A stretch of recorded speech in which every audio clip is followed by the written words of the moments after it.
Sveiki, čia Gintarė iš Tavo sveikata LT.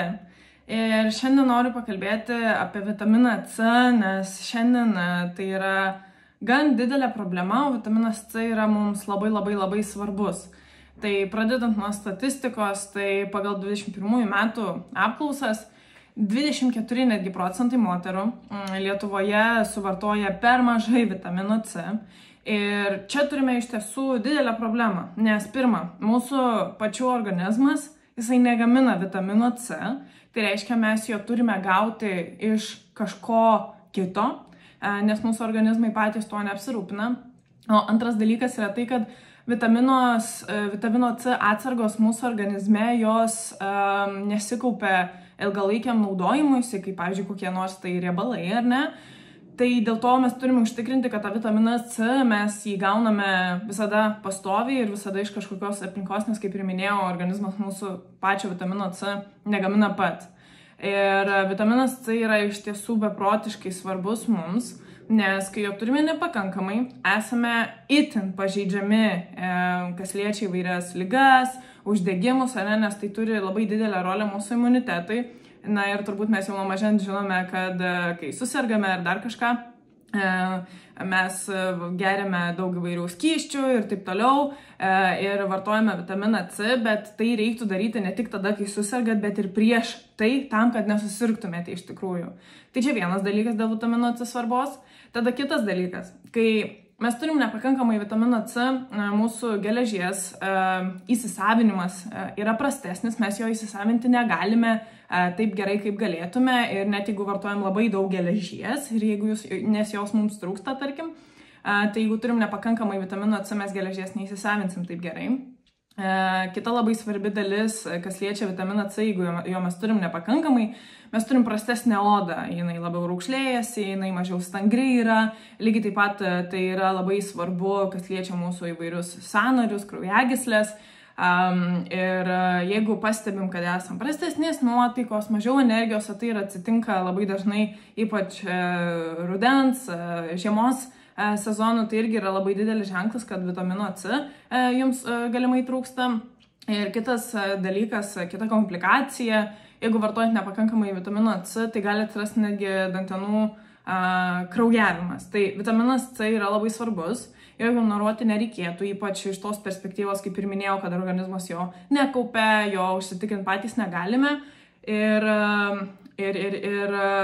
kadangi jo yra tendencija, jog dauguma, ne dauguma, bet gan didelė dalis, ypač moterų Lietuvoje, nesuvartoja jo pakankamai.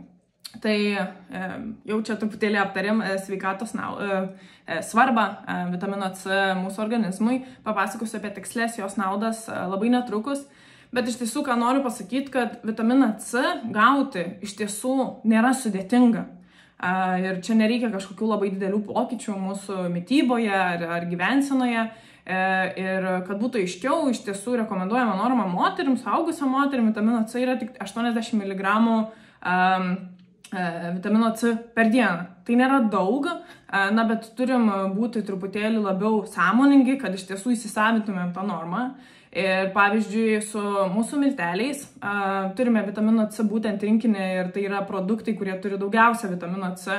Tai yra svarainiai, juodieji serbentai, erškėtroges ir šaltalankiai. Tai 4 tipų milteliai. Ir juos vartojant, jūs net nepajusit kažkokio didelio pokyčio, kas liečia vitamino C suvartojimą ir įsisavinimą.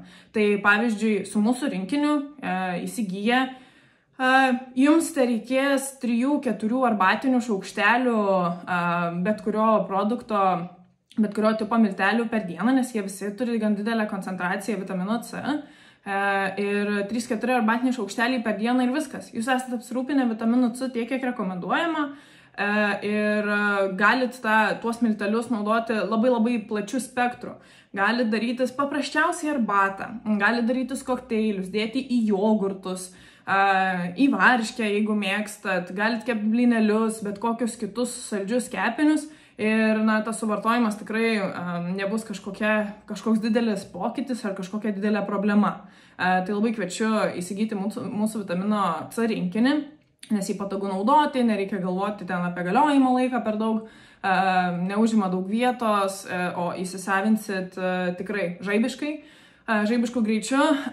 Na, o dėl vitamino C, jo nauda, noriu truputėlį dar papasakot, tai jau truputėlį supratot prieš tai, ką pasakojau jo rolę, bet, na taip, vitaminas C turi labai didelę rolę, kas liečia mūsų imunitetą, o nuo imuniteto prasideda viskas. Nuo to, kaip jaučiatės, iki tai, kiek lygų turit, kokios tos lygos, kokie uždegimai, tai imunitetui tai yra vienas svarbiausių dalykų vitaminas C. Tada kitas dalykas, irgi jau truputėlį minėjau, tai yra kolageno gamyba. Na, tas kolagenas, jis yra iš tiesų labai naudingas ir reikalingas mūsų odai, mūsų sąnariam, kraujagyslėm, kaulų kremzlėm. Tai jeigu, pavyzdžiui, turit kažkokius tai sąnarių skausmus ir taip toliau, tai reikėtų to vitamino C suvartoti daugiau. Taip pat vitaminas C labai svarbus mūsų širdies sveikatai, ypač jeigu turite aukštą kraujospūdį, labai gali padėti.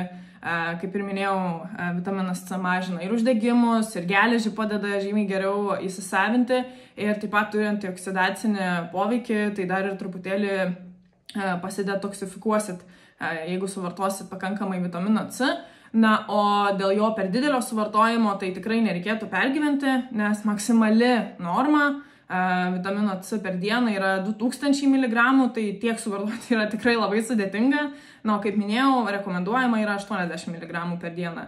Tai pasiekti tą 2000 mg ribą per dieną yra labai sudėtinga.